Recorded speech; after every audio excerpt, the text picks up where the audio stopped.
Welcome to Cultivated Live.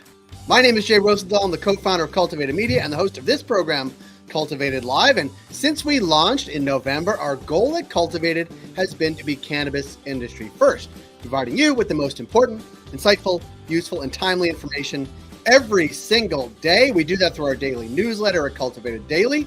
We do that through this daily live stream, Cultivated Live.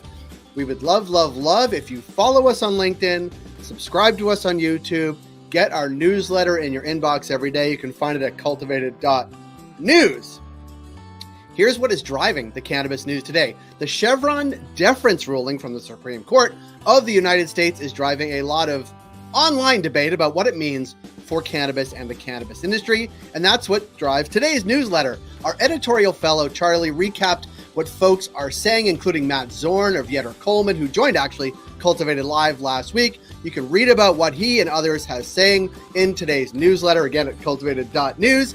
And you can also find the interview with Matt in our YouTube channel and on our LinkedIn page. That ran last week. Some really good insight, especially for you legal eagles.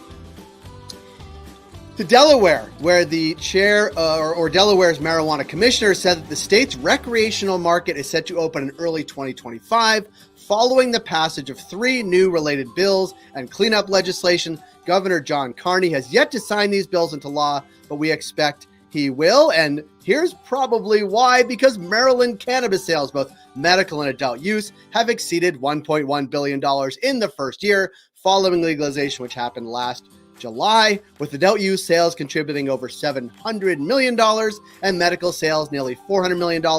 We are sure the governor of Delaware is looking at those numbers and would like to see more of his residents buying cannabis in his state and not in Maryland. To Minnesota, in the first year of Minnesota's legal hemp-derived THC market, the state raised $10 million in tax revenue, although some believe this underrepresents the industry's true size, certainly in Minnesota.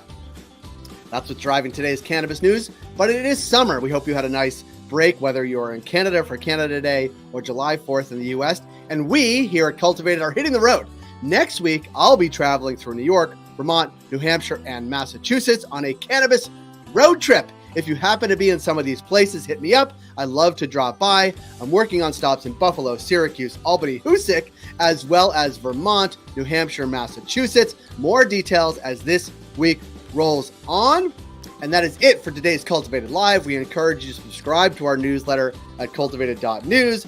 Follow us on LinkedIn. Smash the subscribe button on YouTube. We'll be back tomorrow about cannabis and politics with Brad Spirison from Grown In for our United States of Cannabis podcast / video series on Cultivated Live.